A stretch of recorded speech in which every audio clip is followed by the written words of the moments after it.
Olá, sou Hércules Florence e você está no Criatividade 4D. Eu vou explicar um pouquinho o nome para vocês, né?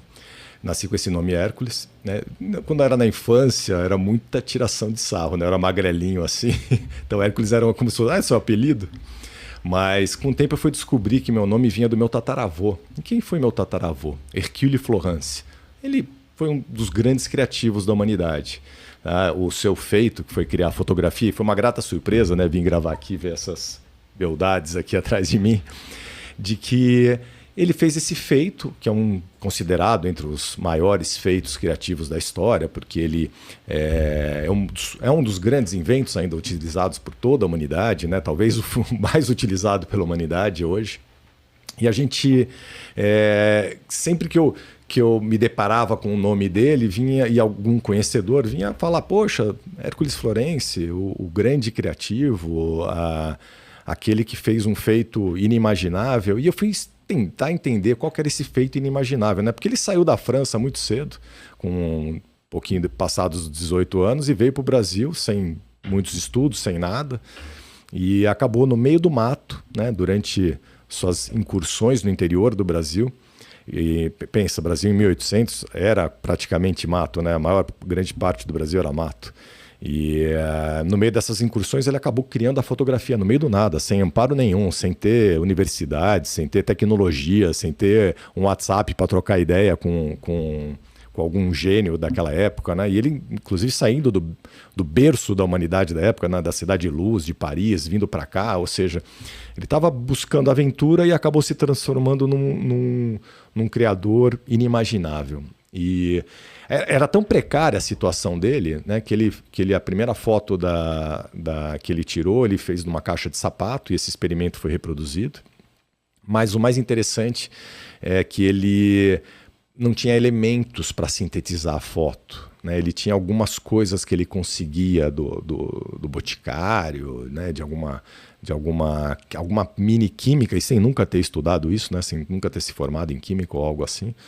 E ele, para sintetizar a foto, ele simplesmente fez xixi na foto, né? Então, fazendo um comparativo, é como se hoje, no meio daquela ilha dos canibais, surgisse o teletransporte, né? Então, realmente o feito dele foi algo inimaginável.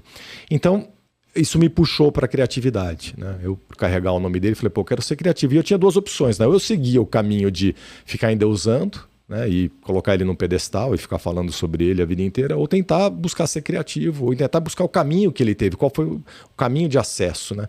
E nesse percorrer, buscando a criatividade, acabei me tornando um criativo, publicitário, marqueteiro, escritor, filmmaker, ou seja, fui colocar minha arte para fora, tentar buscar o máximo de criatividade. Acabei me dando bem em alguma dessas vertentes. Mas durante o processo, o que me interessou era ver pessoas, né, que não se achavam criativas. Eu não entendia por que Deus fez a gente a imagem e semelhança dele, né? Sempre falava isso, né? A gente é criador, a gente tem que transformar, né? Eu sentia isso dentro de mim. E não entendia muitas pessoas que estavam ali, falavam assim, não, pede tudo para mim, menos criar. E eu, em dado momento, eu comecei a chamar essas pessoas de 1D, brincando, né? Porque você está num ponto, né? Você não sai daquele ponto, você é 1D. E dentro da firma pegou, né? Naquela época a firma pegava tudo quanto é piadinha, dentro da firma pegou. E ficava 1D, o criativo 1D, né? Não sai dali, né? Fica sempre naquele ponto. E por incrível que pareça, esses 1D foram os que mais me surpreenderam com o tempo. Porque no momento que você destrava, que você leva ele a pensar um pouco fora da caixa, ele não tem barreiras. E os criativos 2D, né, que já estão no segundo estágio, são os criativos que, pelo contrário, já são criativos, já ganham dinheiro com aquilo, já estão produzindo sua arte, sua obra, seu texto, sua literatura, seu texto publicitário, seu filme, sua música, ou sua filosofia, ou suas invenções, mas eles estão presos naquela técnica que eles aprenderam, né? Eles aprenderam aquilo e ficam dentro daquilo, eles não saem daquele pacote de criatividade. Eles compraram o PowerPoint e ficam dentro do PowerPoint, eles ficam dentro daquilo e não querem sair, porque é uma zona de conforto. E esses são os mais difíceis de tirar dali, de trazer para uma criatividade um pouco maior, que eu chamo a criatividade 3D. Né? Então, e a criatividade 3D é justamente a criatividade múltipla, onde você é criativo. Não é que você aplica uma técnica criativa, você está além da técnica. Então eu busquei muito essa criatividade 3D. Busquei transformar, eu dei cursos, dei aulas, dei palestras, nas minhas equipes dentro de corporações gigantescas, equipe dentro de agências grandes, pequenas, ou dentro das minhas agências. E eu tive sempre esse embate de transformar o criativo 2D, que tinha alguma técnica, no 3D. E era mais difícil do que se eu pegasse o cara 1D e transformasse em 3D. E o legal do 3D é que você é criativo onde quer que você esteja inserido. Né? Você vai ser um inovador, você vai ser um grande cientista, você vai ser um grande empresário, um visionário, você vai ser um grande criador de artes, mas só que você vai ser múltiplo. E comecei a estudar essas mentes da humanidade, esses criativos 3D. Né? E um pouquinho da história do Hércules vem disso, do Hercule. Ele não era um criativo limitado porque ele nunca tinha feito escola criativa, ele nunca tinha estudado uma técnica. Ele se viu criativo 3D por necessidade, por estar no meio do nada. E ele começou a criar coisas absurdas. Né? O primeiro estudo de isofonia do mundo, o papel inimitável, enfim, a poligrafia.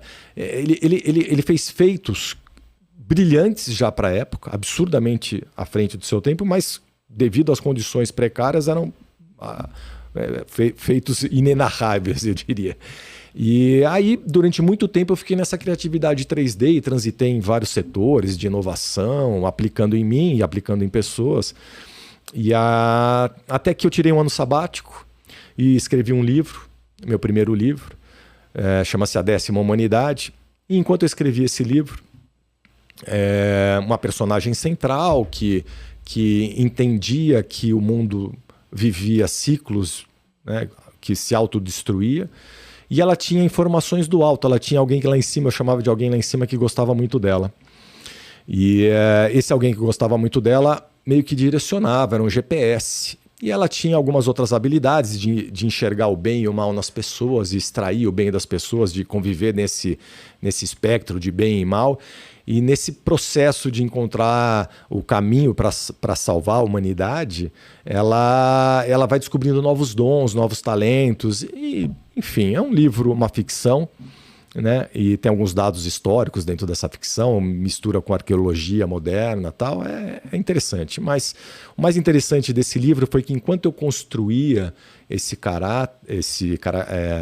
essa personagem, me foi mudando a minha percepção de mundo. Alguma coisa foi acontecendo dentro de mim. E aí um dia num shopping, eu olho uma pessoa passando e me lembro da personagem do livro como eu descrevia ela. Era uma pessoa muito igual à do livro. Bom, fazendo uma história curta, casei com essa pessoa. É uma pessoa cristã. E todas aquelas habilidades que a pessoa tinha no livro, essa pessoa tinha através da cristiandade.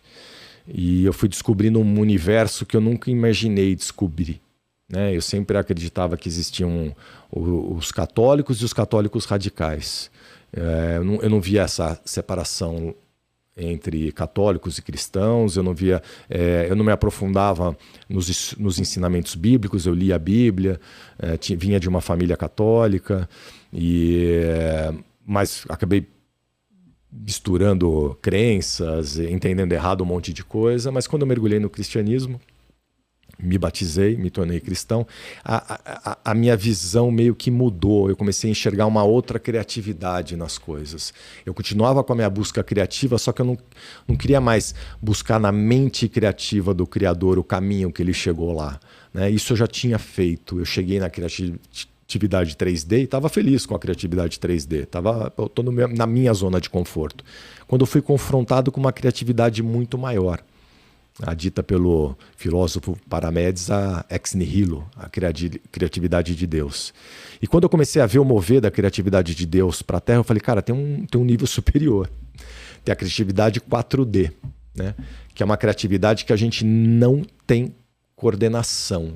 Né? E aí eu comecei a entender como alguns feitos aconteciam tão encaixadamente na humanidade, então, as coisas foram uma sincronia absurda de inovações em lados opostos da Terra, sem conexão nenhuma na época, né? Hoje a gente ainda tem a internet, ou depois pelo menos o telefone, algo que nos conectava, mas antes disso, né? Essas criações que se conectaram em algo maior, que ajudou moveres em guerra, ajudou moveres de sobrevivência humana, ajudou moveres de sobrevivência de alguns povos.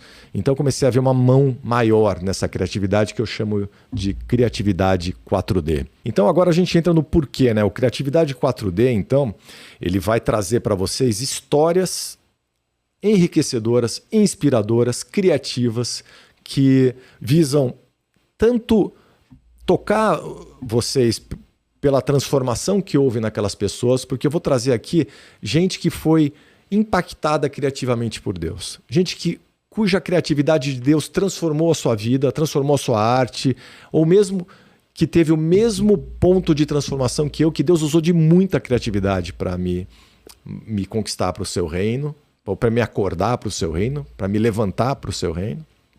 Ele usou de muita criatividade. Enquanto eu escrevia o meu livro, ele foi me tocando, né? E eu fui sentindo a presença, eu fui sentindo que a minha mente estava mudando e acabei casando, me encontrando com novas verdades, com o reino de Deus, através de minha esposa, através do meu batismo. Mas essa transformação, esse ponto de transformação criativo, eu acabei vendo no filme chamado Em Defesa de Jesus, né? Em que o escritor, enquanto ele está escrevendo contra a história de Jesus, ele está querendo achar pontos falhos na história de Jesus, ele acaba descobrindo Jesus. Ele acaba sendo impactado, sendo transformado. Vale muito a pena, é um filme fantástico, não vou dar mais spoiler sobre ele, mas essas histórias de transformação inspiram a gente, né? Então eu vou contar aqui várias delas. Várias pessoas, já tenho conversado com muita gente, é muita história incrível de como Deus age com criatividade, às vezes para pegar o seu ídolo, o seu mover, né? Ele me pegou através da minha escrita, minha criatividade, o meu sustento, que era a minha redação, a mesma coisa que ele fez com o jornalista do filme. E essas histórias vão se multiplicar. Tenho certeza que muita gente aí tem história incrível para contar. Então aqui está o e-mail que vocês podem mandar, tá? Vai estar aqui embaixo da tela. Manda a sua história. Se você não quiser aparecer, eu conto a sua história aqui.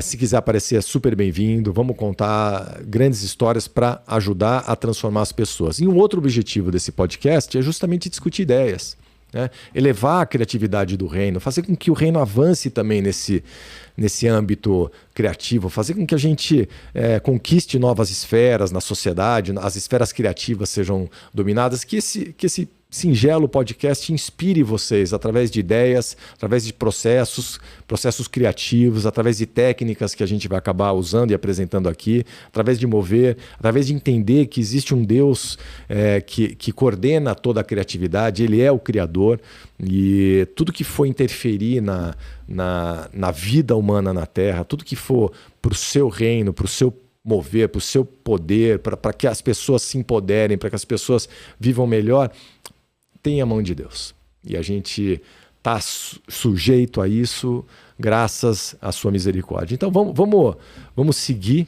Vou apresentar o nosso primeiro convidado, né, o Claudinho, mas isso daqui a pouco. Então, nesse primeiro podcast, estamos aqui com Cláudio de Kuyver, famoso músico que atingiu 1 milhão de streamings. Mas a gente está aqui, Claudinho para os íntimos, tá? Como ele vai me chamar de Herculano às vezes. Vamos deixar rolar. Para falar do momento de conversão. Você viveu muito, nossas vidas se cruzaram já há muito tempo, a gente já está acompanhando um caminho do outro e uma admiração. E eu vejo o mover de Deus hoje na sua vida, mas a gente passou por muito tempo onde a gente era do mundo, né? Eu fui do mundo, pé no mundo, muito, muito enfincado, muito vivendo dessa expectativa de dentro do meu ego, dentro de satisfazer, dentro de provar para os outros o que eu deveria ser, o que eu sou, o que eu posso. E em dado momento eu fui tocado, transformado, mudado, alterado e vi que existia algo maior que a gente deveria fazer. Né? E esse momento meu aconteceu com uma criatividade imensa, eu já relatei. Eu fui transformado enquanto escrevia e eu acompanhei um pouco o seu mover. Eu me lembro que a gente comentava às vezes, né, a música o louvor me deixava meio angustiado, eu tirava dali, eu não queria ouvir, eu via nas rádios, eu mudava, eu preferia ouvir Voz do Brasil do que o louvor. Mas em dado momento aquelas letras começaram a fazer sentido, aquela frequência começou a entrar em mim. E como você é músico e um cristão muito, muito próximo à minha conversão da sua, eu queria que você falasse um pouco do seu momento o turning point. Onde foi que você mudou a chave? Acho que primeiramente, obrigado pelo convite. Aí, Hércules, já quase ia soltar um herculano aqui. Pode soltar. Obrigado, aqui é uma honra aí fazer parte. Imagina. Um dos primeiros, né? Podcasts sim. Aí que você está fazendo. Desejar desde já muito sucesso, que Deus abençoe essa jornada. Amém. E lembrando que eu tinha uma mensagem que eu passei para você para ir em frente, né? Exatamente. Não sabia muito onde, o que, mas sabia que era para você. Deus já usando você como profeta para ir em frente. E você, semanas depois, você falou que isso aí teve um impacto aí, sim. Até nas suas decisões. Mas vamos lá, o que é importante? Acho que antes de falar do dia D, que é o dia da conversão, dá alguns passos atrás, né? Primeiro ponto eu fui criado na igreja romana, fiz crisma, fiz catecismo, fui expulso da crisma. Acho que é um ponto interessante aqui. Estava num retiro e eu peguei o violão no palco na hora do intervalo e comecei a cantar, acho que Rock das Aranhas, Hall Station, alguma coisa assim, né? Caramba! Então, Aí depois meu pai interveio junto ao próprio padre, o coordenador, tinha uma rixa comigo porque eu era um pouquinho acelerado. Poxa. Mas terminei, concluí, depois participei até de um processo para ser monitor. Mas aí fui chegando na vida e me distanciei completamente aí de Deus, de Jesus. Fui seguir meu caminho no sentido de, buscar crescer na vida, estudar, trabalhar. Morei fora, teve vários desafios ao longo do caminho. Fui bolsista na faculdade, fui estudar Direito, depois estudei Administração. Fui bolsista, dando aqueles pulos, sabe? Teve época aí até morava ali na rua do Mackenzie. Fiquei desempregado numa época, ia buscar água, encher a garrafa d'água lá no bebedouro da faculdade, esse tipo de coisa, assim. Perrengue, estudante. O perrengue bom de lembrar, né? Perrengue ali, cara. Aí fazia esse perrengue, aí o dinheiro que tinha, não, vou comprar água não, vou gastar isso daqui na festa, entendeu? Gastar isso daqui na chopada, na cervejada. Então você tinha... Ou seja, fui criando igual um jovem normal do mundo ali, tinha a responsabilidade de trabalhar, meus pais... Minha mãe é professora da rede pública, meu pai trabalhou na Ericsson, meu pai é o exemplo que o estudo muda a vida, meu pai e minha mãe, meus avós... Meu avô do lado materno, ele era pedreiro, e meu avô paterno era ambulante, morreu quando meu pai tinha 10 anos. Todos católicos? Todos católicos. Todos católicos. Sempre a base... Sim, sempre a base católica. Ou seja, cresci, o que é importante, lá no meu bairro São José dos Campos, participando lá dos encontros, fui em cursilho, todas essas coisas ali. Ou seja, tinha um mover de Deus, mas quando eu cresci... Fui morar fora, o negócio distanciou completamente. Se desconectou total. Então me desconectei, o foco ali era estudar, trabalhar, pagar as contas e se divertir. Se divertir era festa, a gente tá falando, balada, mulherada. Então passei por tudo isso. Primeiro contato, fui morar fora. Quando eu fui morar fora na Austrália, acho que é interessante se olhar, quando você olha para trás, né, alguns sinais que você vê que Deus nunca te abandonou. Eu fiquei 5 meses em Brisbane, depois fui para Sydney, e lá em Sydney eu cheguei. Era o seguinte, minha passagem ia vencer em um mês, eu tinha $500 no bolso. Então eu não tinha, ou eu dava certo ou eu voltava. E o que aconteceu depois desse um mês, eu não dei certo. Os meus $500 tinham virado $200. Você foi lá então buscando emprego? Você fui trabalhar, aprender inglês, Um subemprego que te mantivesse... Eu não chamaria de subemprego aí, porque acho que todo emprego é válido, tem sua bênção. Sim, mas era um emprego ainda sem formado, você não tinha formação para aquilo, era um emprego exatamente. Temporário. E lá fora até é interessante que lá você consegue ter uma vida ok. Tá. É diferente no Brasil, pô, quem lava prato apanha bastante, fica 2, 3 horas no trânsito. Isso é uma coisa triste no nosso país aqui. Lá a pessoa tem uma vida justa, com algum conforto, não tem luxos, mas não é essa humilhação que as pessoas passam aqui. A mão de obra fora do Brasil é super valorizada. A gente sabe, principalmente países de primeiro mundo que tem restrição, que tem muito pouca gente para essa mão de obra qualificada. Aí o que foi interessante? Eu estou falando tudo isso aqui para chegar depois no dia da conversão, mas é importante contextualizar, né? Os momentos, acho que Deus apareceu na minha vida. Nesse um mês, tinha passado um mês, eu tinha feito alguns bicos de pedreiro, fritando hambúrguer, cortando vegetais. Aí estava acabando esse um mês, faltava acho que uns 2, 3 dias, eu tinha sido... Estava super feliz que eu fiz um teste para ser o Night Filler, que é ficar preenchendo, como é que chama, as prateleiras dos supermercados. Tá. Se fazia isso à noite, madrugada. Pô, tinha trabalhado 2 dias, ia dar certo. Cara, o cara tinha acabado de cortar o shift, que é o turno, a posição não existia mais. E naquele momento lá, cara, eu liguei chorando pra minha mãe. Eu era o durão, tava lá vencendo tudo. Liguei chorando pra minha mãe, pro meu pai. Foi um momento ali de um certo desespero. Mas por outro lado, eu tinha orgulho de não querer voltar. Minha mãe e meu pai falaram, volta, a gente tá aposentado, não pode mais depois ajudar assim, a manter ali. É uma extravagância. E no final eu fui e fiquei, cara, com os $200. Naquele momento eu lembro de ter orado. Olha, que maravilha. Voltou. Resgatou aquele ensino, a fé que tinha na família. É o que acontece com muita gente. Acho que nas horas você nega a Deus, mas ele aparece. Que maravilha. Que bênção. Que bênção. E aí? Eu orei, fiquei, cara. Aí falei, cara, tô só me ferrando aqui. Pô, morava com os caras da Eslovênia. Fui morar com os caras da Eslovênia, que arrumei lá, eram 4 caras, um era gente boa pra caramba, que estudou no colégio comigo lá, que eu fui estudar em inglês, depois fiz um curso de business, que era um college, que é um técnico de administração de empresas. O cara super gente fina, e o cara falou, vem ficar aqui, você divide o quarto comigo e divide aqui as contas. Só que os outros 3 caras, acho que eram 2 e uma menina, cara, eles eram preconceituosos. Então os caras não olhavam na minha cara. Então aconteceu tudo isso. Mas o preconceito o que é? Contra brasileiro? Não sei se é brasileiro, se é pela minha cor, a cor da minha pele, não sei. Os caras não olhavam na minha cara, não falavam comigo. Então nesse contexto todo de as coisas patinando... ainda sofrendo... Entendeu? Não sei se era a cor da minha pele, se era brasileiro, se era latino, ou se os caras eram antipáticos mesmo, mas aparentemente não. Porque entre eles eram bem articulados. E aí o que foi interessante aqui? Aí resolvi ficar, eu falei, cara, tô me ferrando, eu vou me ferrar na praia. Aí achei um hostel que tinha café da manhã, eu lembro que era $12, eu pagava e tinha café da manhã. Aí fui pra lá, me mudei em Bondi Beach, em Sydney. Aí, pô, acordava de manhã, café da manhã, cara, eu comia 10 pães, ovo, 3 copos de leite, aquilo segurava, e à noite segurava no macarrão. Mas assim...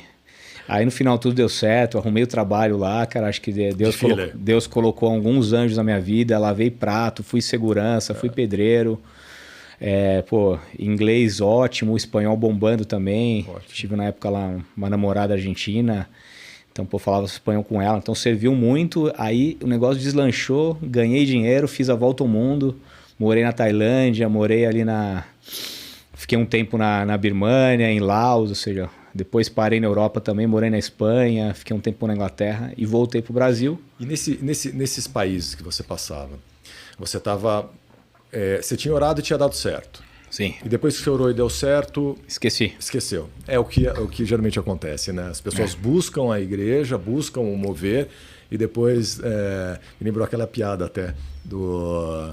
O cara que está se afogando, sabe? Sim. Deus, eu paro de beber. Aí Deus manda uma boia. Não precisa não.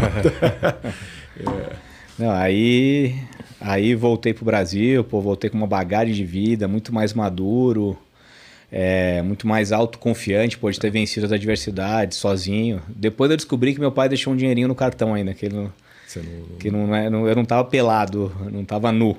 Mas eu achei que estava. Fui descobrir isso depois. Tinha uma reserva ali. Aí segui a vida. Fiz a faculdade, fiz bons estágios. O inglês, essa vivência nacional me colocou em posições que muitas vezes estão ligadas a quem tem o networking, quem conhece as pessoas para indicar. Então, trabalhei nos maiores escritórios do Brasil. Aí terminei a faculdade, trabalhei em bons escritórios. Comecei logo a estudar administração, fui estudar na GV ali em São Paulo, ali na Paulista. E a vida começou a deslanchar do ponto de vista financeiro, pô.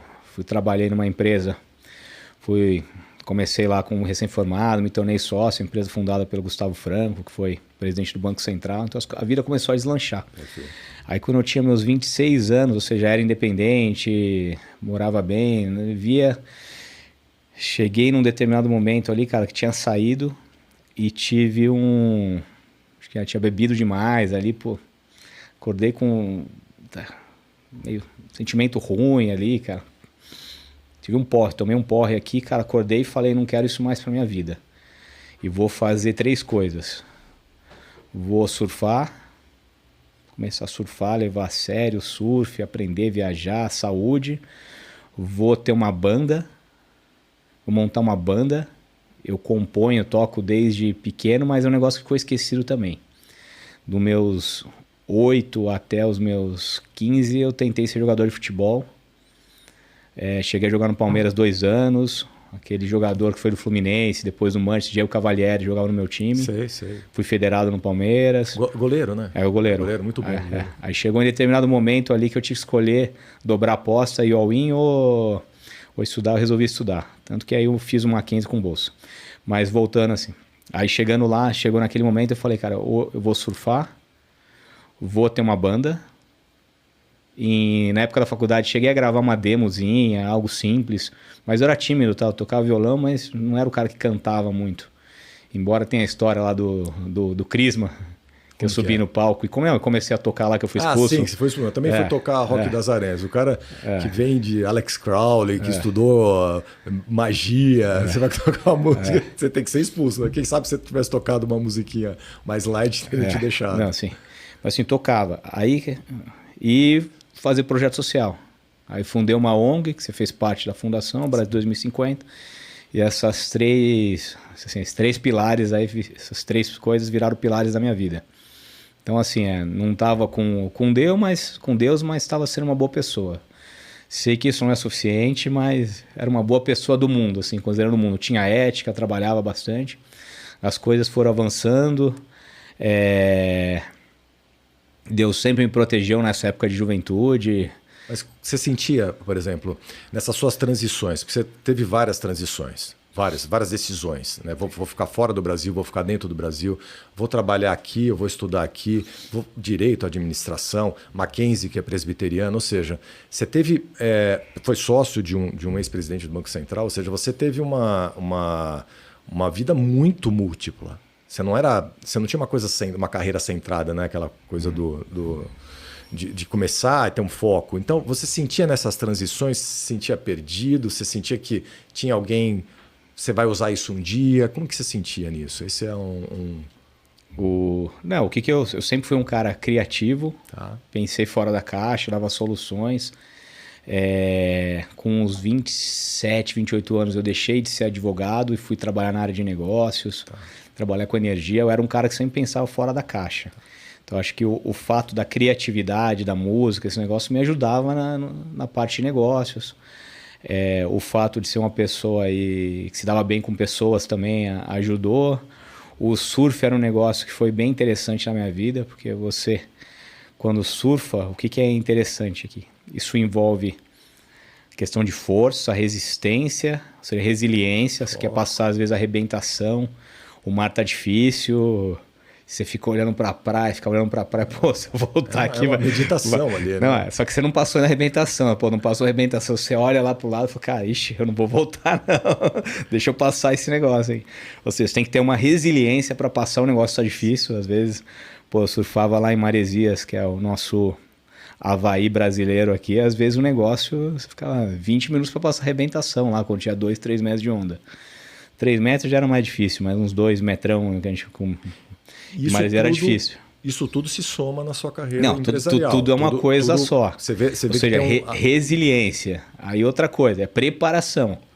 Pô, pra você entrar num mar de maresias com 2 metros, você não vai entrar se você não estiver preparado. Então você tinha que se preparar, tinha que estar bem fisicamente, nadando, fazendo musculação, entendeu? Você não podia, pô, beber muito no dia anterior, senão o negócio não ia funcionar. Aí passou. Aí você tinha que ter paciência e estratégia, porque você não tem onda para todo mundo, tem outras pessoas querendo pegar as melhores ondas. Então você precisava ter um quê de meditação no sentido de contemplar e aproveitar o processo. Acho que isso aqui que era interessante aqui. Eu vejo muito nos campeonatos de surf que eles acabam sendo decididos não pela qualidade do surfista, mas pela capacidade dele ter escolhido a melhor onda. Saber deixar passar uma onda que às vezes não é a melhor e de repente era melhor, saber conviver com isso. E isso, acho que no mundo empresarial é um ensinamento gigantesco, né? Se você pensar bem, né, tem muita onda que vem que são marolinhas, né? E as pessoas acabam mergulhando nessa onda e quebram, perdem a carreira, perdem a empresa. Mas se você detectar a onda certa e você vai surfar, e aí você vai tirar notas mais altas. Eu estava chateado uma época. Eu fui aprovado naquele programa que chama OPM, de Harvard. Sim. Owners President Management Program, que era para CEOs ou para empresários. E eu fui aprovado, tinha começado outra empresa aí um pouco tempo atrás. Um negócio que eu sempre quis fazer, desse lado empresarial. E fui aprovado. Mas, pô, tinha acabado de começar outra empresa, aquela confusão, rampando a empresa. Aí eu ouvi, não lembro quem que falou isso daqui, foi algum cara aí da internet que eu ouvi, ó, a oportunidade pode ser boa, mas nem toda boa oportunidade é para você. E aquilo eu falei, pô, acho que faz sentido, avaliei, pô, aquilo me deixou um pouquinho mais refletindo e falando, cara, tudo bem, faz parte da vida. E conversando com minha mulher falou, cara, você se ferrou a vida inteira, trabalhou pra caramba, não sei se você precisa ir, eram 3 anos, né? Você vai lá, fica um mês ao longo de 3 anos. E no final das contas, entre Harvard e Alternativa, eu comprei o Clube de Onda aqui em São Paulo, que vai lançar agora em 2025. Então eu podia ir para Harvard, ou seja, dobrar esse negócio e tinha o Clube de Onda. Mas voltando ainda, estamos lá, tá com meus 20 e poucos anos, surfando com ONG, com a banda, ou seja, só que minha banda, eu toquei em vários lugares, né, em São Paulo legais, toquei no Namata Café, que era um lugar icônico lá nos anos 2000. Fui te acompanhar. É verdade. Fui ver alguns shows. Toquei no 18, ali no Itaim, na Leopoldo, tocava em Maresias no Alcone, na época lá, não sei se você lembra, o Léo e o Alessac, o Cris. Lembro. Cris você conhece, é verdade. É. O Cadu Madox, eles tinham o Alcone lá, que era o ponte de Maresias, então eu tocava lá. Mas o que é interessante, eu tocava os covers, não porque eu gostava, até gostava de tocar, tocava na época Charlie Brown, tocava D2, tocava Paralamas, Capital, mas eu tocava os covers para poder colocar minhas músicas no meio. Tá. E voltando ao comentário que você fez aqui sobre o louvor, cara, tocava louvor ou desligava, cara. Era chato, assim, não tinha... Eu achava insuportável aquilo ali. Não me tocava, não tinha nenhum apelo, achava chato. E uma coisa, só fazer uma aspas aqui, que a gente vai chegar lá na frente. Acho que tem muita coisa bacana aqui nos louvores que a gente vê, mas a música continua sendo música. Música boa é música boa, independente de ser louvor ou não. Então tem louvores que eu não acho que são músicas boas, embora eu veja o toque de Deus, tem ali. E da mesma maneira que tem músicas do mundo que eu acho excepcionais, mas o que a gente pode explorar um pouco mais na frente é que eu parei de ouvir músicas aí que não engrandecem, que não elevam, ou que falam coisas assim que eu não concordo com a minha maneira de viver. Então, música que fala de traição, ou fala de violência, esse negócio pra mim não faz nenhum sentido. Mas eu acho que, tirando essa questão de lado aqui, música boa é música boa. Independente de ser gospel, independente de ser música. Sim, a qualidade, a qualidade auditiva, a frequência que ela atinge, o que ela... Mas acho que o detalhe que a gente tem que se ater é a música é um instrumento de transformação do estágio mental, né? Então ela ajuda ou ela atrapalha, ela eleva ou ela abaixa, né? Então a gente percebe que tem músicas que deixam a gente eufórico, músicas que deixam a gente mais ativo, mais passivo, mais raivoso. Sim, Né? Então, ou seja, a música é uma porta de entrada para suas emoções. Talvez a maior ou a segunda maior, está entre as maiores portas de entrada para as emoções. E o que eu quero pegar com você é, a gente vê um mover do surfista no empresarial, da música no empresarial, inclusive fazendo um parênteses aqui, num dos estudos que eu faço, coloco em livros, dentro dos maiores criativos da Terra, que eu considero os ganhadores do Prêmio Nobel, o fator arte é super, super transformador. Ou seja, chega a dar 20 vezes mais, 22 vezes mais chance de um cara ganhar um prêmio Nobel se ele fizer algum tipo de arte. Principalmente artes cênicas, artes corporais e um pouco artes musicais, mágicas, ou seja, isso estimula a mente dentro do âmbito científico. Então, e vendo isso no seu mover, na sua história, eu vejo essa sincronicidade, né? Que em dado momento isso eclode na sua profissão e você se dá super bem.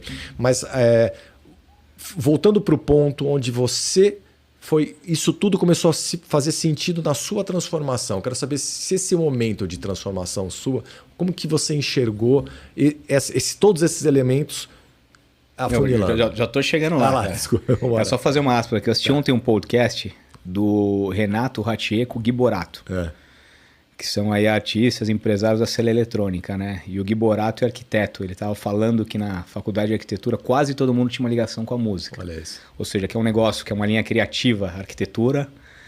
E ele virou hoje, para mim, assim, acho que é o maior produtor de música eletrônica do Brasil. Então eu tava lá, tocando minha vida, a banda. Aí chegou um determinado momento, cara, eu conheci minha esposa. Você lembra bem aí, esse é meu padrinho de casamento. Conheci minha esposa, conheci minha filha mais velha, que conheci ela com 7 anos. Ali foi outro mover de Deus, tá? Eu sempre quis ter uma filha. Na verdade, no começo não. No começo eu tava assustadíssimo de ter uma namorada que tinha uma filha. Mas depois eu entendi que aquilo foi um presente de Deus, que foi minha filha mais velha. E a minha filha, adotada, reconhecimento de paternidade socioafetiva. E comecei a ver alguns moveres de Deus naquilo lá. Vi o mover de Deus quando, de repente eu tinha uma filha. Vi moveres de Deus, na música, às vezes tocando, tendo inspiração. Quando você olha para trás, a inspiração vem muita coisa, vem do que você vive, mas vem de cima também. E chegou um determinado momento que eu vi que eu não tinha mais como ter banda. Banda demandava ensaio, estudo. Eu falei, cara, só que eu amo música. E do outro lado, em paralelo, a vida como executivo, depois empresário, caminhando super bem, mas demandando muitas horas de trabalho, 11, 12, 13 horas por dia. E eu com uma família agora, e a música, eu fiquei assustadíssimo. Eu falei, cara, eu vou estudar esse negócio aí de DJ. Aí comprei, fiz um curso, comprei lá o CDJ, comecei a tocar. Eu falei, já que eu não posso mais sair para tocar, não é que eu não posso. Tinha que escolher, a vida empresarial demandando muito tempo e a vida familiar agora, um negócio novo para um cara que era solteiro, que era surfista, viajava o mundo surfando ou pegando festa, de repente mudou a vida. Minha esposa fala, que é até interessante isso daqui, que ela fala que ela pediu muito para Deus para ter um homem que fosse de Deus. Aí quando aparecia ela falou, esse cara não tem nada a ver, não vai dar certo. Ela já era cristã? Ela já era cristã. Tá.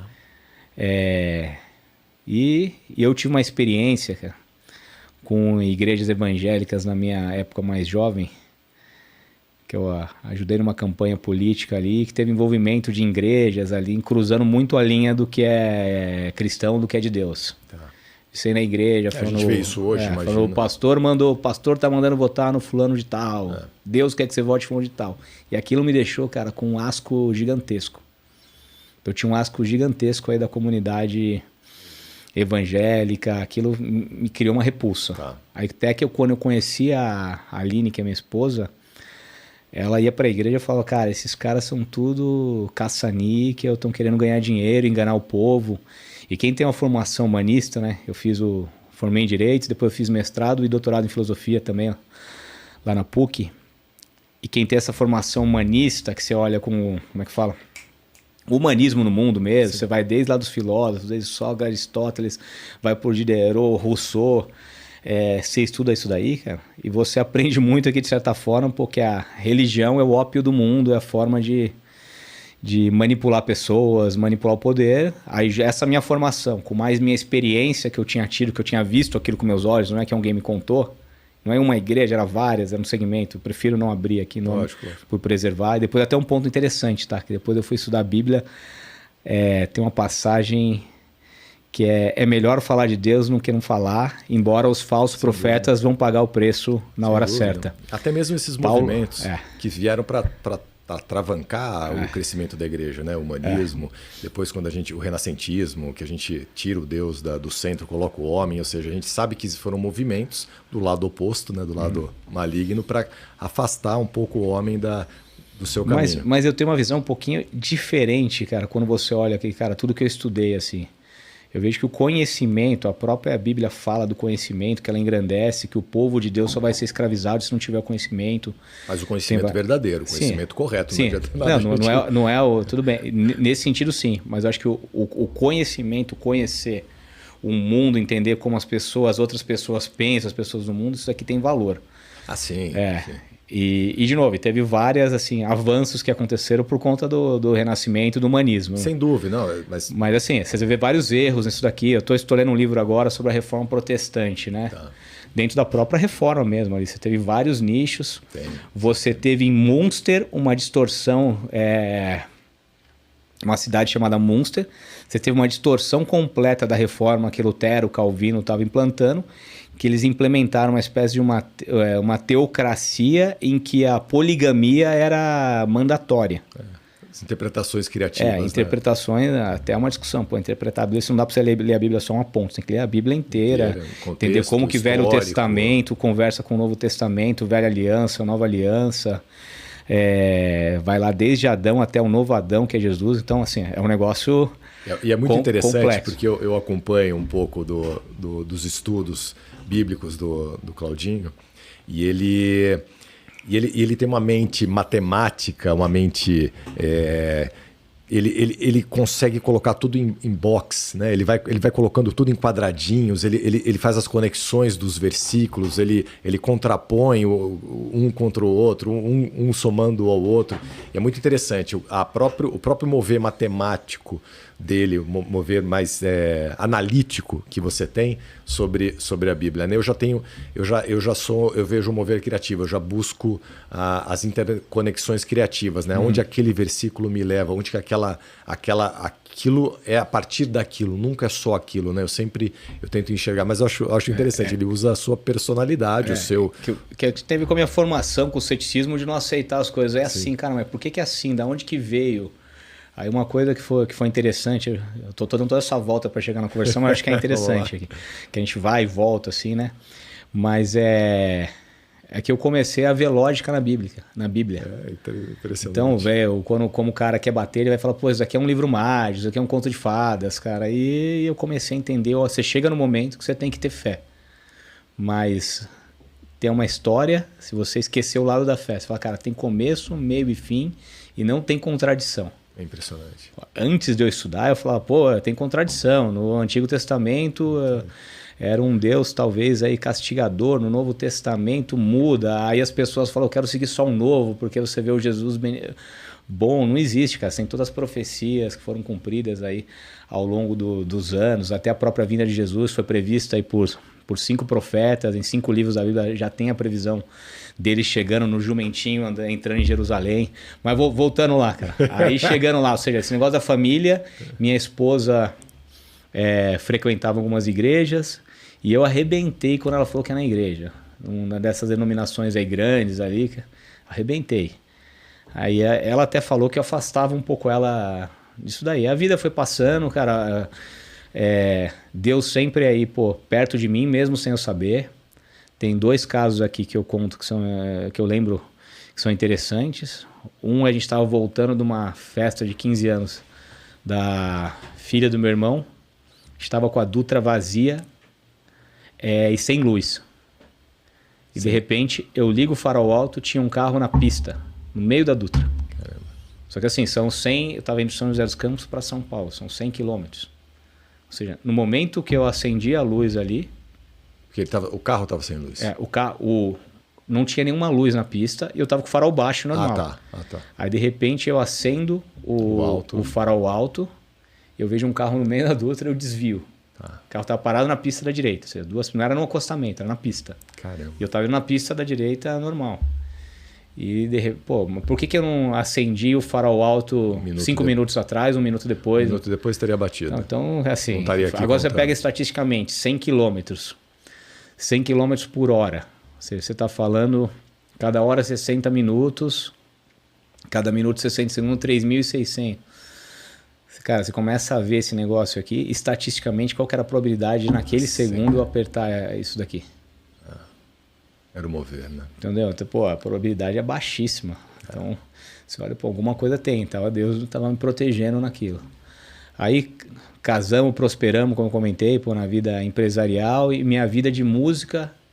Em determinado momento, eu falei, só tocar, não desmerecendo quem só toca, só DJ. Eu falei, não é o que eu quero. Assim, é legal fazer que os caras chamam de music selection, escolher. Mas eu falei, cara, depois de 3 semanas eu já estava achando meio chato só tocar. Eu falei, eu vou aprender a fazer a música aqui, cara, as batidas. Aí fui estudar produção musical. Estudar produção musical, cursos online, ou curso assim, tudo que eu conseguia fazer por online, ao vivo mais online, assim, à distância. Consegui, aí fiz um curso de produção com o Valent, que é um produtor carioca, morou muito tempo lá fora, com o Léo Casagrande, caras da cena aí. E fui aprender a tocar e comecei a produzir. Ou seja, meu lado criativo eu consegui mantê-lo vivo, mesmo tendo uma família, mesmo trabalhando pra caramba. Tá. Aí veio a pandemia. Ou seja, todo mundo no lockdown. Aí eu consegui, obviamente, não tinha tempo de trânsito. As coisas acontecendo de uma maneira bacana, evoluindo ali. Comecei a estudar piano também, acho que um pouquinho antes da pandemia eu comecei a estudar piano. Assim, as coisas caminhando, assim, tudo tranquilo. Minha esposa, aí veio a pandemia, que foi interessante. Comecei a assistir as missas do Padre Fábio de Mello. Acho um cara excepcional ali. E em determinado momento, aparentemente, pelo que eu escuto, ele fez muito sucesso. Pararam de disponibilizar as missas dele. E comecei a estudar o cristianismo com uma curiosidade intelectual. Eu falei, cara, será que todo mundo aqui está sendo alienado, manipulado? Mas você não acompanhava, a sua esposa continuou indo nos cultos? Ela não ia de vez em quando, tá. E eu arrebentava. Ou assim, seja, sempre ela que podia, retraiu. ela retraiu. Ela ia de vez em nunca, assim. Tá. Aí comecei a estudar por curiosidade intelectual durante a pandemia. Gostava igual lembra lá atrás em Sydney, que eu orei lá, né? Pandemia, minha mulher estava grávida da minha segunda filha. Você fica meio tenso, gravidez com Covid, o negócio tinha um risco antes do 6º mês.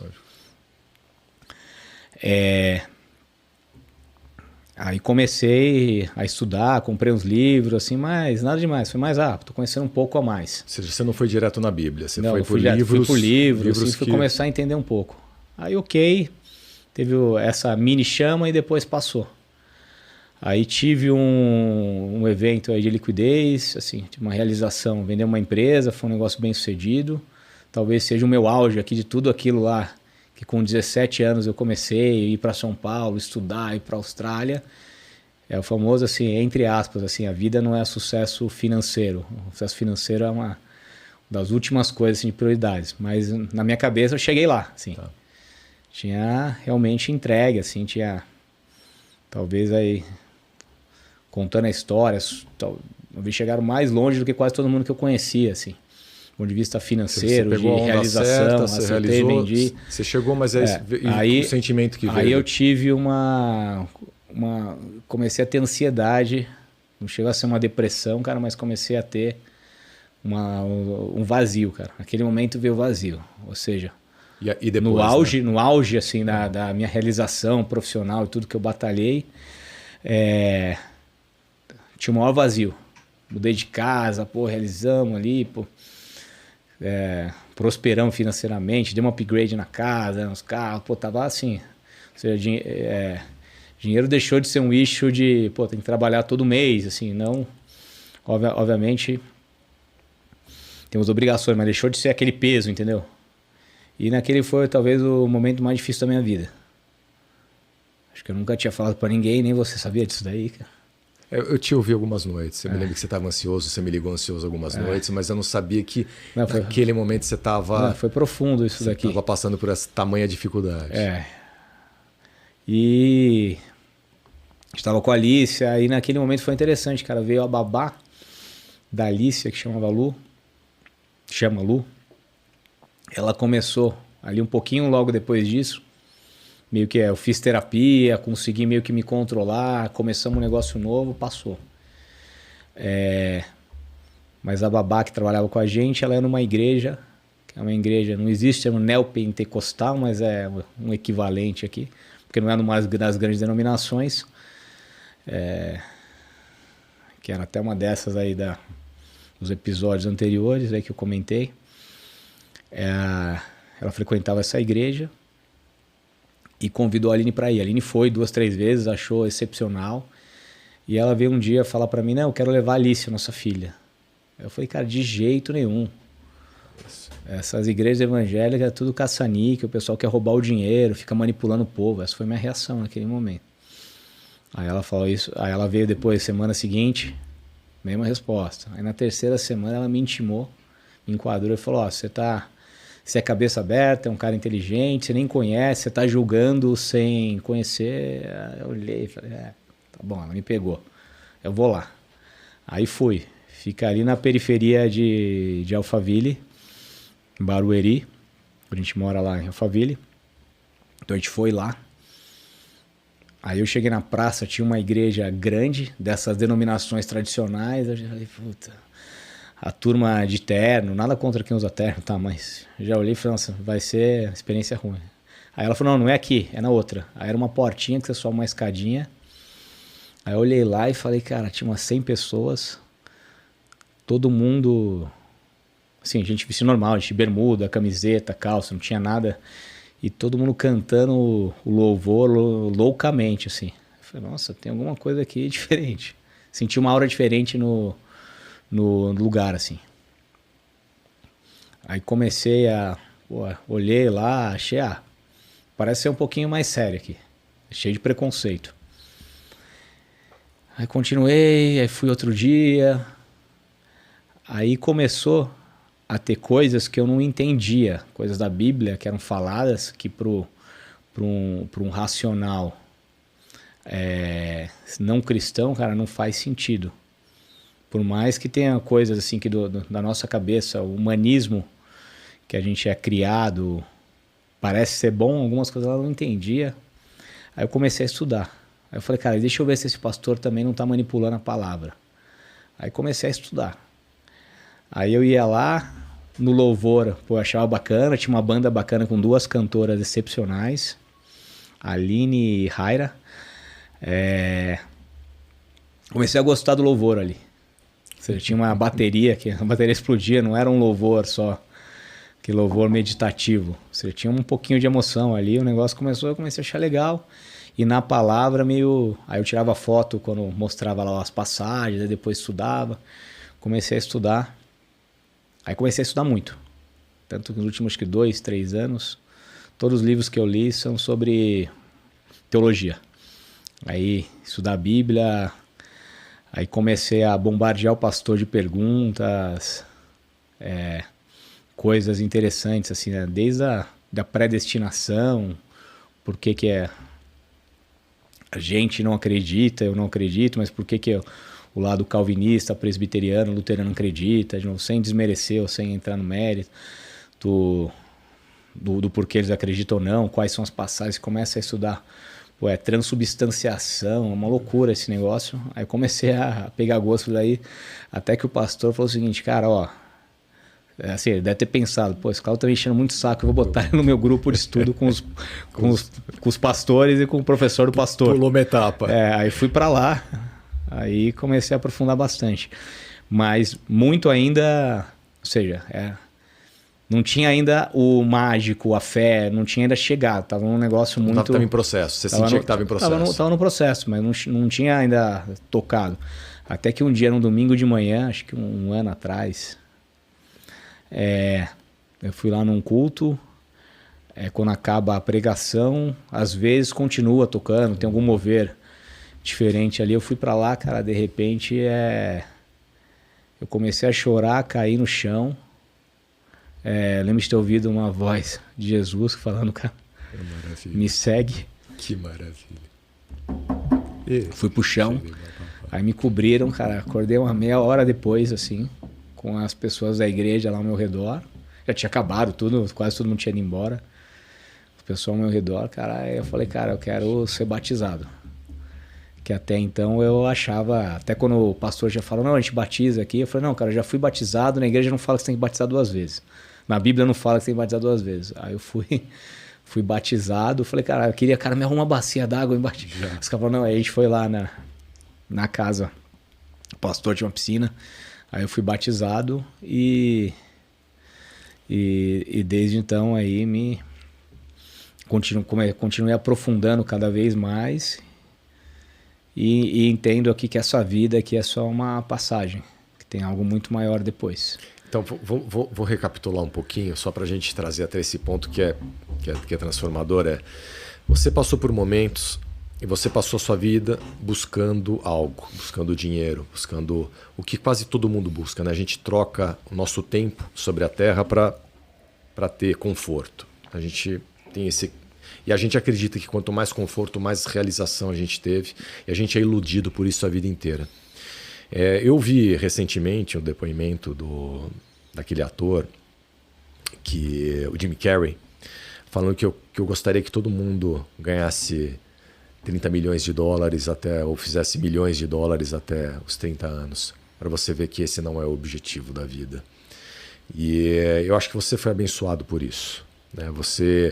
Você viveu momentos onde você viveu um perrengue grande na vida, viu que a sua família foi sempre batalhadora, e se afastou de Deus. E lá na Austrália você vivendo esse preconceito, falta de dinheiro, desespero, isso amplificou a sua busca pelo capital. Eu vou sair disso, vou sair desse preconceito sobre o meu país, minha pele, minha situação financeira, e se tornou um vencedor no mundo. Mas quando você ganha os lauros, né? Quando você é laureado, quando você ganha os prêmios do mundo, você vê que isso dissolve de uma maneira no dia seguinte, né? Às vezes as pessoas sonham com uma casa, e no dia seguinte que ela está dentro daquela casa, ela viu que ela sonhou, apontou para algo muito efêmero, né? E a gente, quando vira os olhos para a eternidade, nesse momento que você teve a sua epifania, nesse momento que Jesus falou com você, você percebeu que tem algo muito maior, que Ele quer você para um caminho maior.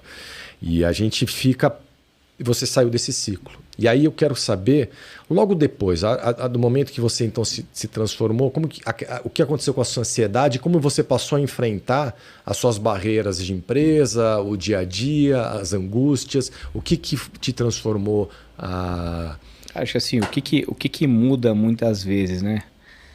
Eu comecei a me perguntar, cara, o que Jesus faria, o que Jesus falaria naquele momento. Bela atitude. Então isso daqui me guia muitas vezes. E em vários momentos assim você fala, pô, cara, Jesus agiria assim? E você fica, pô, acho que não. Porque é difícil, assim, tem passagens aí, Paulo fala várias vezes ali, né, cara, que a batalha carne e espírito vai ser a sua vida inteira. Que a nova criatura, você não suplanta completamente a velha criatura. Elas vão coexistir durante toda a sua vida aqui. E aí é a caminhada que você precisa seguir na busca. Vai ter sempre aí distrações querendo te puxar para o outro lado, para o lado da carne. Vigieis. Vão ter muitos falsos profetas, a gente usando a palavra para crescimento pessoal, para crescimento financeiro, para buscar popularidade. E eu me vejo assim, até Jesus fala, né, quando tem 2 pessoas falando o nome dele, ele está presente. Então assim, é Jesus muito antes da religião, muito antes das igrejas, embora a igreja tenha o seu papel de trazer as pessoas para perto, o fato do louvar, não adianta só ter a palavra, você tem que ter a palavra, você tem que ter o louvor, você tem que ter as obras, não as obras como salvação, porque a salvação é pela fé, mas sim como reflexo da fé. Então, assim, tudo isso é importante, e é importante você entender, viver isso daí. Aí o que eu fiz de novo, até que você entra lá pro lado criativo, né? Montei uma página que chama Fé Simples em Jesus, que reflete isso daqui também, que eu coloco meus pensamentos, minhas leituras assim sobre a palavra, um negócio bastante teológico, não invenção, assim, um negócio bastante claro. Até teve uma que se comentou nesses dias ali, né? Faço questão de acompanhar. Acompanhe aí, a gente vai colocar aqui embaixo para vocês acompanharem essa página, é muito interessante. É uma mente analítica, um coração gigante, fazendo comentários sobre a palavra, pura e simples. Que Paulo fala, né? Existe a esperança, a fé e o amor é o mais importante. Quando eu vi isso na primeira vez, eu falei, eu tive tilt, né? Eu falei, cara, não, mas a fé é a coisa mais importante, a fé que leva para a salvação. Não, aí comecei, a estudar vários mestres, né? Luciano Subirá, Hernandes Dias Lopes. Então, por exemplo, aquela questão lá tem a esperança, a fé e o amor é o maior de todos. E aquilo me deu tilt na cabeça, né? Porque normalmente a fé que é maior, a fé que leva à salvação, aceitar Jesus, acreditar em Jesus como Salvador. E depois, de estudar muito isso aqui, você entende, né? A esperança é importante, a fé é importante, mas em algum momento a fé vai deixar de ser fé. Porque com a volta de Jesus, a fé não é mais fé, a fé é realidade. Mas o amor vai ser sempre amor. Então esse tipo de coisa que a gente fala lá, discute, debate. E então, assim, foi uma transformação, mas é uma caminhada. Eu ainda sou bebê. Tem até as passagens falando, estou tomando leite ainda da fé, então tem que manter no caminho. E é interessante que eu também fui muito impactado, né? Quando eu estava finalizando o livro, que fala da criatividade 4D, que se chama Criatividade, o dom negligenciado de Deus. Eu estava buscando a criatividade em vários cultos, em vários momentos, e não encontrava. Não encontrava o povo de Deus celebrando a criatividade de Deus. Isso começou a me incomodar muito. Então eu escrevi esse livro. E aí eu vejo que, quando eu tinha acabado o livro, foi interessante isso. Fechei, falei, vou mandar editar, vou mandar publicar. Eu fui impactado por um culto onde ele me falou do amor de Deus. E esse culto me deu um estalo, cara. Me deu... Porque ele fala assim que a gente tem, acho que 8 tipos de amor, né? E todos os amores, eles dependem de um porquê, né? Eu amo ele por causa disso, eu amo ela por causa disso, eu amo a vida por causa disso, eu amo o cachorro por causa disso, eu amo o meu amigo por causa disso, e cada um tem um nível, né? E o único amor que é independente, que ele não depende ele é insubstancial, ele não depende de causa, é o amor que vem de Deus para nós, né? É o ágape. Ele não é o amor que vai de nós para ele, é o amor de Deus para nós. E ele realmente não depende de nada que você faça, porque ele é, através da misericórdia, ele te perdoa por tudo aquilo que você já cometeu de erros e que vai continuar cometendo. Então é um amor independente, ele só depende, você só precisa aceitá-lo. É isso que eu acho interessante você ter falado disso. E falando...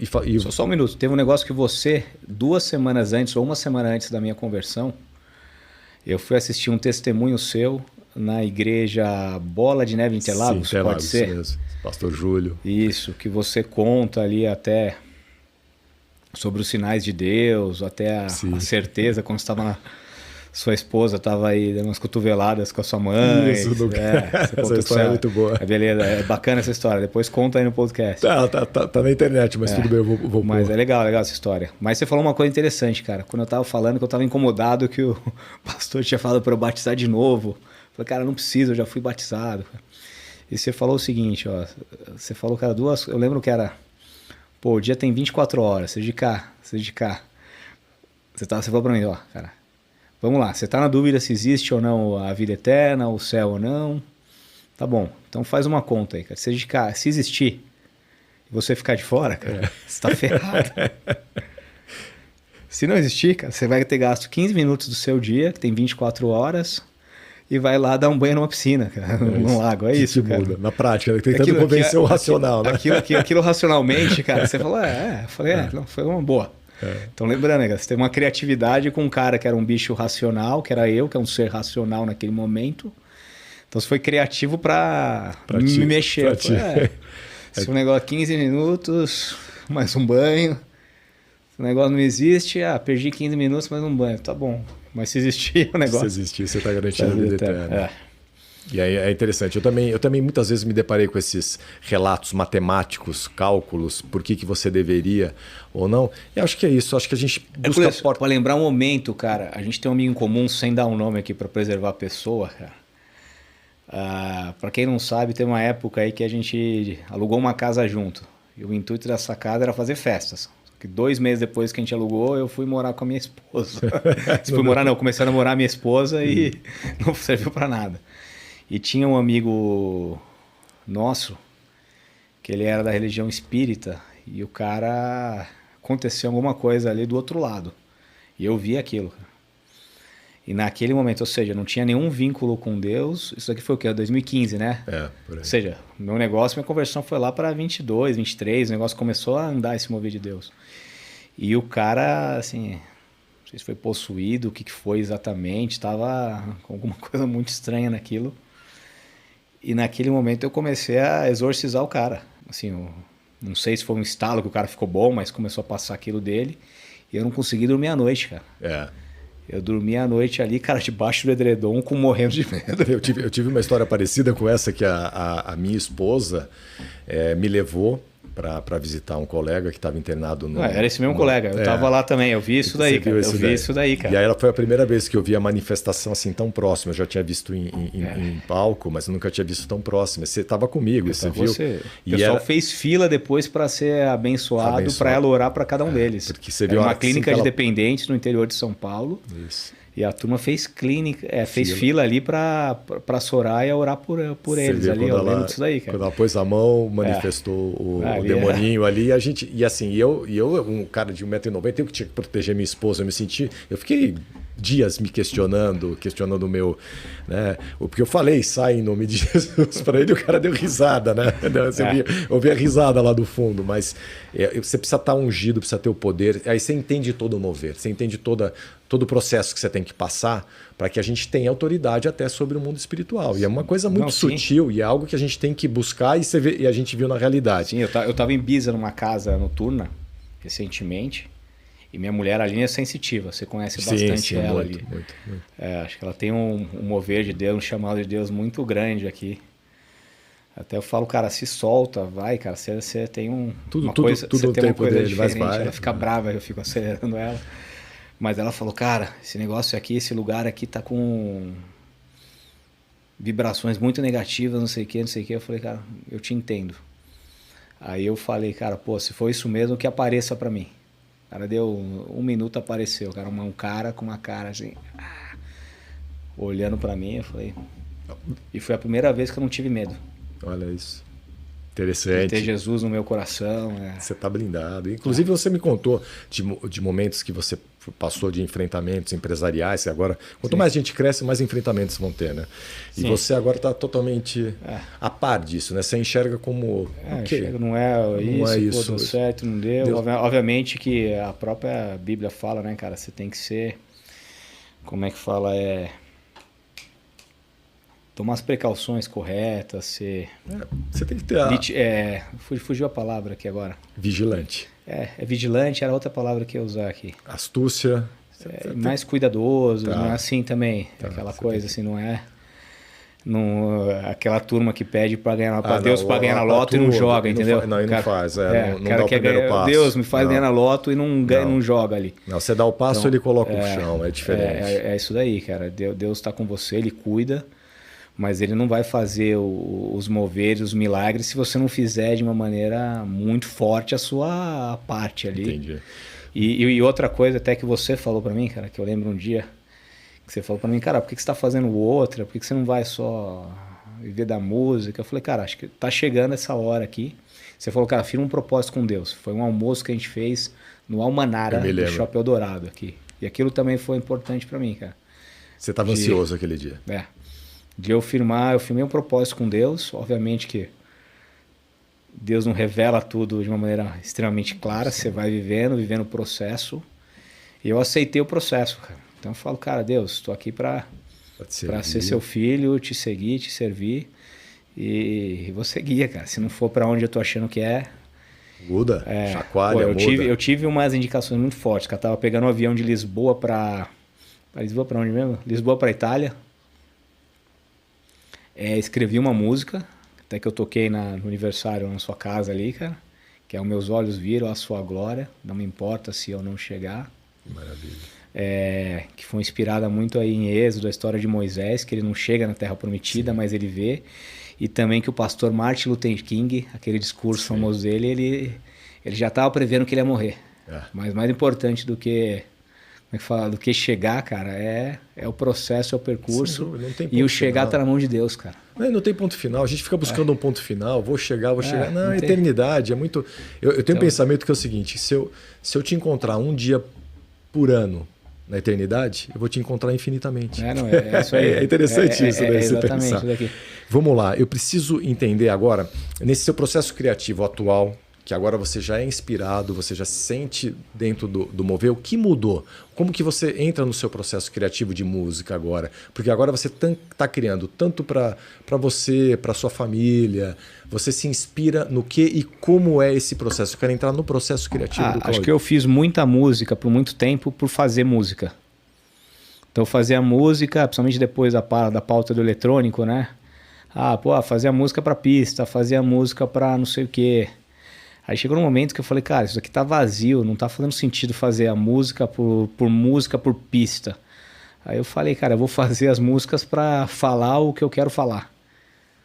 E comecei a escrever, até teve um episódio ali, cara, eu tive uma crise de ansiedade, estava na Marginal Pinheiros, transparado, aí, cara, tava ouvindo uma música alta, aí entrou uma ambulância,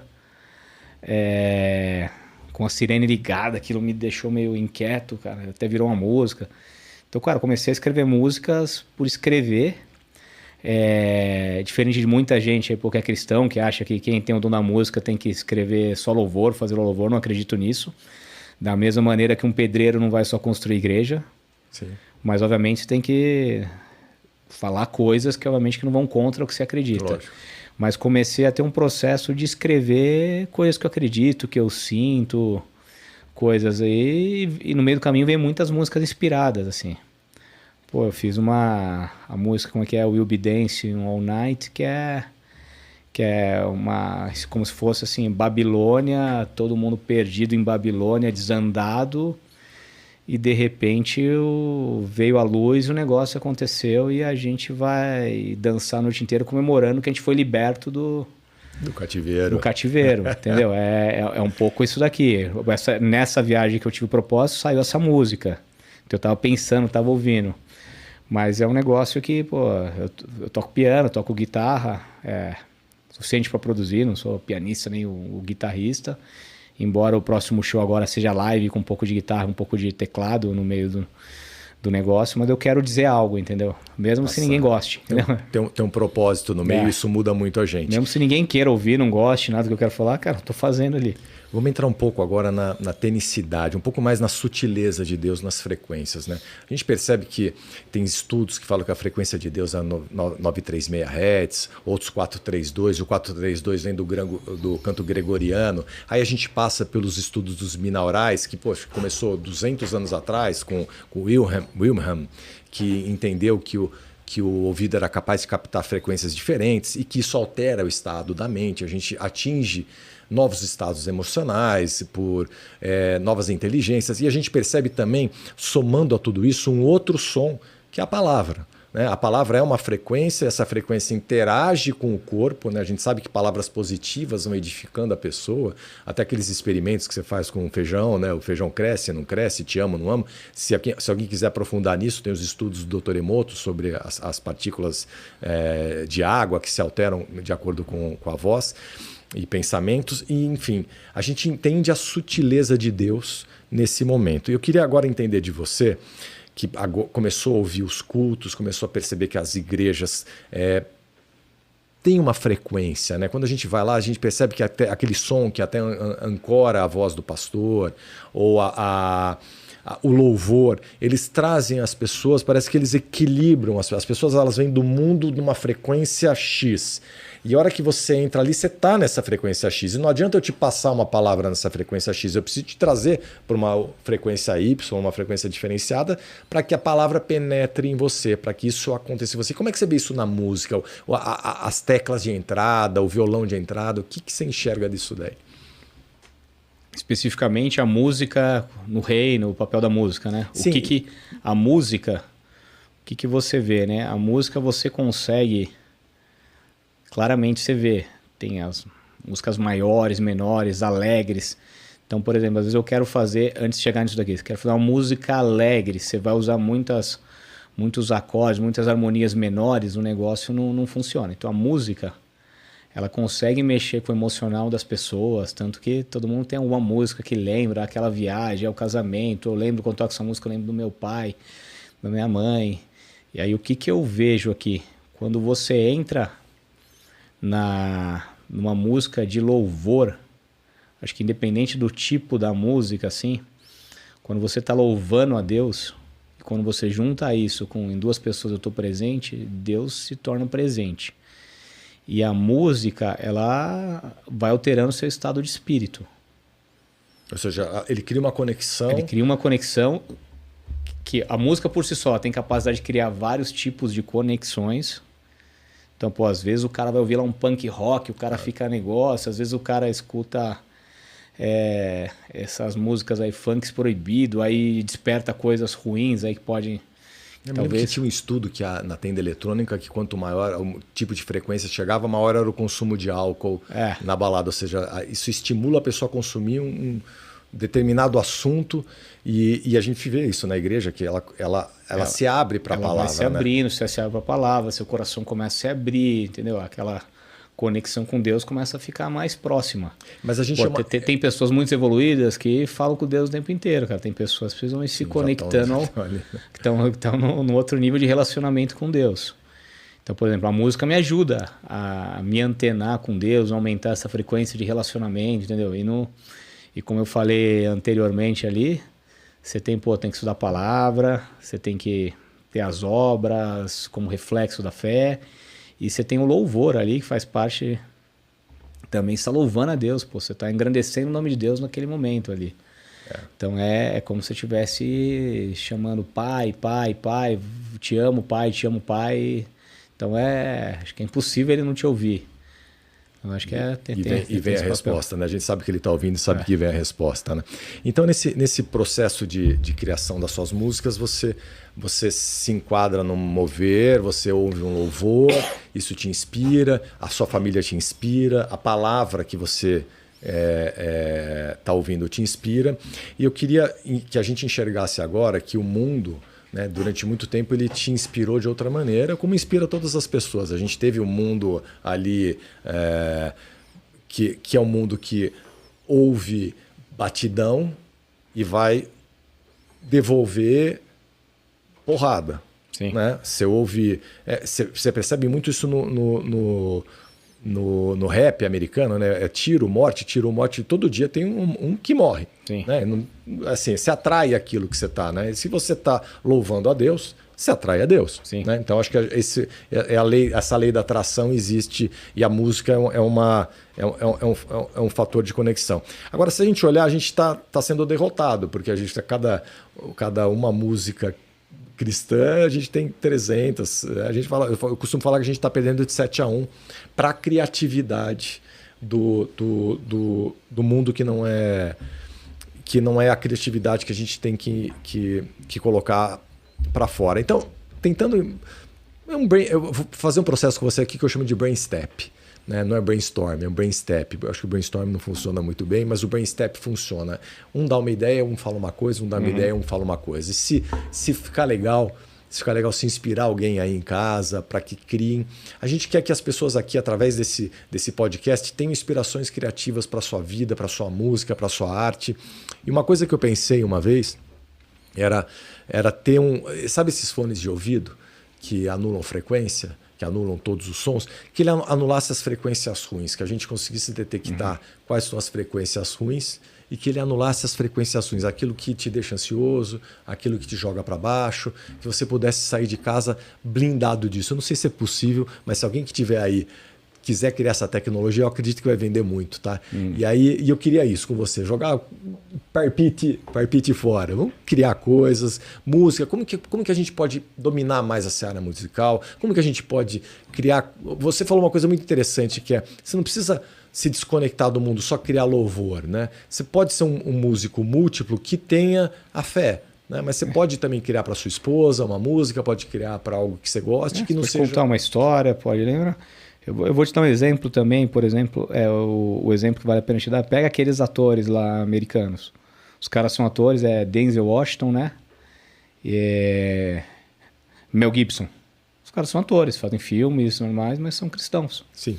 Então, assim, só o fato de você ser cristão.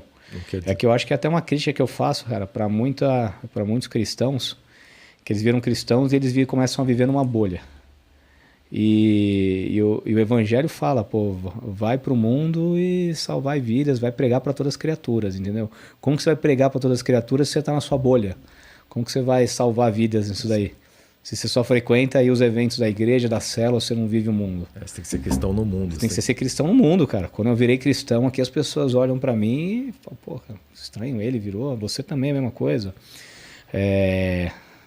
Até a gente teve uma discussão interessante. Essa aqui não vai... Mas outro dia eu estava lá na empresa, uma funcionária estava com problema, tinha perdido o primo, a mãe estava com uma doença terminal. Pô, eu falei, cara, ajoelha aí, vamos rezar, eu vou orar para você. Então, pô, você está sendo cristão. Ela não é cristã, assim, é o que todo mundo fala, sou não praticante. Você sabe que não existe o não praticante, cara. Ou você acredita ou não acredita, ou você vira nova criatura e vira a chave, mesmo cometendo aí erros que você vai cometer, mas busca melhorar, entendeu? Não existe meio. Você está inserido no mundo, você tem que ser cristão no mundo. Não adianta a gente ficar cristão atrás, porque é meio... E também não adianta ser, acho, aquele que ora para que Deus resolva tudo, né? Você tem que ir lá e resolver, né? Você vai resolver, cara. A vida não adianta. Quero que meu negócio dê certo. Cara, o que você fez para dar certo? Aí ele vai lá na reta final dar um empurrãozinho. Então, pegando um pouco então da história do Claudinho e dando uma concluída aqui, eu acho que vale como estratégia a gente pegar essa visão do surfista, de entender que nem toda onda a gente deve embarcar. Né? Eu acho que essa visão do surfista é muito legal, de você entender qual onda você deve embarcar, né? Porque você vai ter moveres. Né? A gente eu ouço muito que o Brasil tem se tornado a grande seara cristã do mundo, que o maior avivamento da história está previsto para cá, que a gente vai ser, que a nação brasileira vai ser a nação que vai mais trazer gente para a vida. E nós vamos impactar nações, a gente já vê esse mover acontecendo, isso eu vejo de preletores, pastores internacionais acontecendo, e eu acho que a gente tem que aproveitar isso, né? Porque isso se levanta profetas, músicos, se levantam escritores, e a gente tem que dominar as searas, de novo as searas sociais. A música é uma grande seara social, e eu acho que um ensinamento que vem aqui desse podcast tem uma frequência, tem uma onda. A gente precisa embarcar na frequência certa, entrar na mente daquela pessoa da maneira correta, né, para conversar, convencer, para trazer as pessoas para o reino, que é o nosso objetivo final, no momento certo, na hora certa, pegando a onda certa. De repente está na frequência certa, ou seja, se tem uma música, se tem um louvor que ajude a pessoa a baixar um pouco a frequência, para que as barreiras ali sejam menores, né, e que a gente consiga então ir passando a mensagem, né? Posso complementar, você fechar, para você fechar? Você falou um negócio interessante aqui, de estar nas esferas sociais. Você tem o comunismo, que é totalmente antagônico ao cristianismo. Sem dúvida. Eles querem aniquilar. Você vai até para os países comunistas, socialistas, não tem igreja. Matam. E você tem lá atrás, você teve Marx com toda a história lá do proletariado, mas você teve na história mais recente Antônio Gramsci, que falou, você não vai mais na revolução do proletário, você vai para o meio da revolução social. Cultural, social. Revolução cultural. Então, assim, quando você falou, como que a gente consegue fazer isso? Estando engajado na sociedade, nas esferas. o que eu falo muito assim, pô, hoje eu produzo música eletrônica. Produzo uma eletrônica, tenho minha conduta. Eu não vou chegar lá num festival e tocar um louvor, cara. Não vai funcionar isso daqui, cara. Então, pô, minha música eletrônica, minhas mensagens, não todas são cristã efetivamente louvor, mas eu tô falando de coisas da vida, pensamentos, mas eu tenho minha conduta, que eu busco ser o mais próximo, tentar ser espelho, de olhar no espelho e ver Jesus Cristo aqui. Então, com isso, cara, você estando na sociedade, você vai conseguir trazer as pessoas, reverter esse 7-1 que você comentou. É isso aí. E temos que reverter, gente. Esse jogo está na nossa mão, nós fomos chamados para jogar, estamos aqui abrindo o peito, quero ouvir suas histórias, quero entender o que vocês têm, como foi seu momento de transformação, o que a gente pode enriquecer a partir disso e não nisso. Né? Isso aqui é um debate, é um bate-papo delicioso. Obrigado de novo, Claudinho, grande empresário, grande músico de Caiver, que você tenha um sucesso enorme na sua jornada. Eu sei que você é um novo cristão, então você está com toda a energia, toda a vontade de transformar o mundo, está aprendendo a palavra, está vindo com a transformação musical. Tenho certeza que Deus vai te usar muito e só tenho a agradecer por esse momento. Eu que agradeço aí pela oportunidade e desejo aí todo o sucesso e que Deus abençoe essa sua nova etapa, Hércules. Amém. Valeu, cara. Valeu, Claudinho.